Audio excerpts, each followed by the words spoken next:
Hola a todos, listos para sumergirnos de lleno en esto. Hoy vamos a hacer algo diferente. No vamos a recitar fórmulas aburridas de un libro de texto gigante de estadística.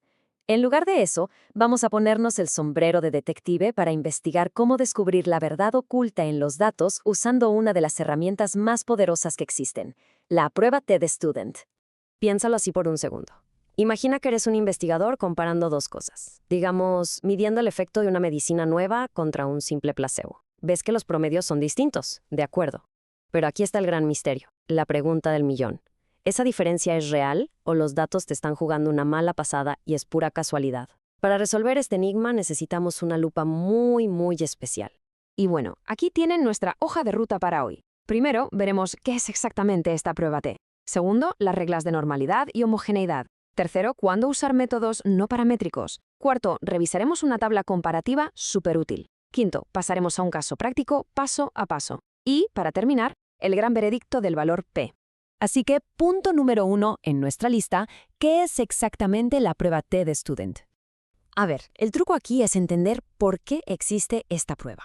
Resulta que a principios del siglo XX, un matemático brillante llamado William Seeley Gosset, que publicaba bajo el apodo de Student, notó un problema gigante.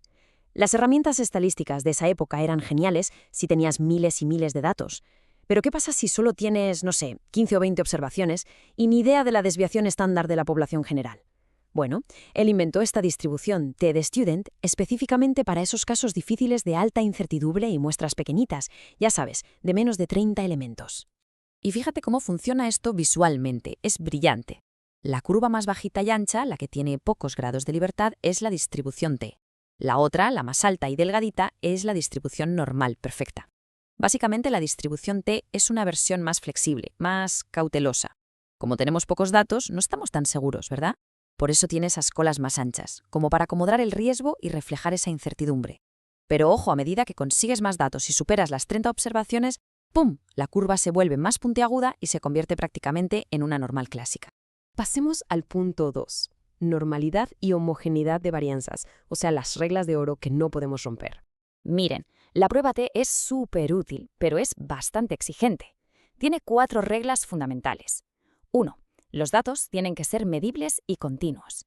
2. La muestra tiene que ser completamente aleatoria. 3. Los datos deben tener una distribución más o menos normal. Y 4. La homogeneidad de varianzas, que suena complicadísimo, pero solo significa que la dispersión de los datos en los grupos que estamos comparando sea parecida. Si nos saltamos estas reglas, todo el análisis se viene abajo y literalmente estaríamos acusando al sospechoso equivocado. Y para comprobar esa cuarta regla, la de las varianzas, usamos una herramienta específica llamada la prueba de Levene. En esta prueba, empezamos creyendo inocentemente que las varianzas poblacionales son iguales.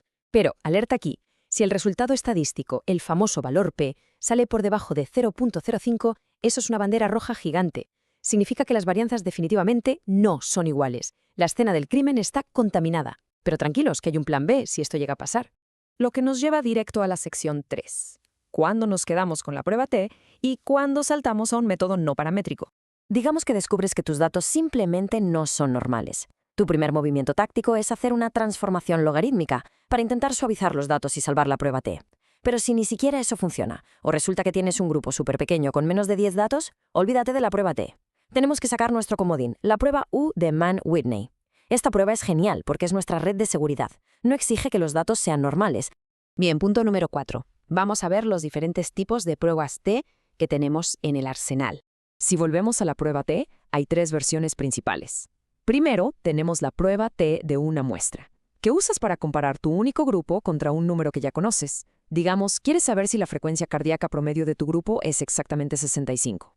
Llegamos a la mejor parte, sección 5, un ejemplo práctico paso a paso.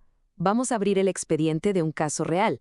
Para nuestro caso de hoy, vamos a investigar el índice de masa corporal, el famoso IMC. Tenemos a nuestros sujetos divididos en 2 grupos independientes, masculino y femenino. Antes de mirar un solo número, fijamos las reglas del juego. Nuestra hipótesis nula, que es como el abogado defensor, asume que el IMC es exactamente igual en hombres y mujeres.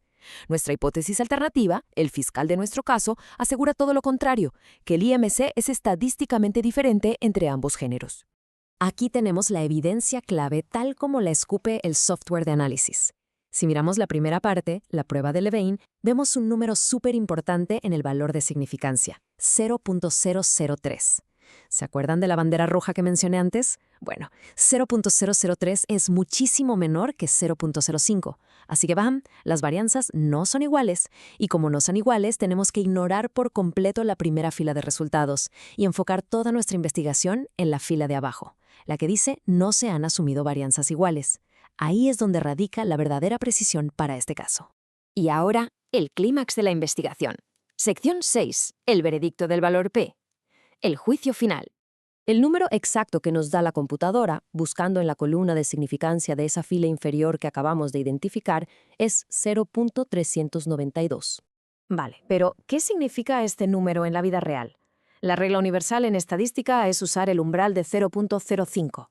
Dado que nuestro 0.392 es masivamente superior a eso, nos está gritando algo fundamental.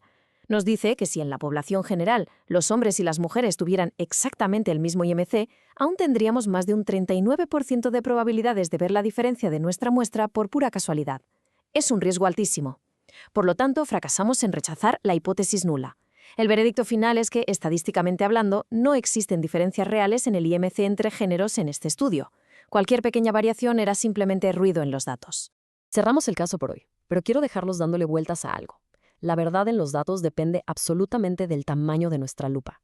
Si en este estudio hubiéramos tenido 10.000 personas en lugar de un par de cientos, esa misma diferencia minúscula quizás sí habría resultado estadísticamente significativa. El contexto lo es todo. Así que la próxima vez que lean un titular anunciando un descubrimiento científico radical, saquen a pasear a su detective interior. Pregúntense, ¿de qué tamaño era realmente la muestra? ¿Comprobaron la homogeneidad de sus varianzas? Y sobre todo, ¿cuál fue el veredicto final de su valor P? Muchísimas gracias por investigar con nosotros en este análisis. Hasta la próxima.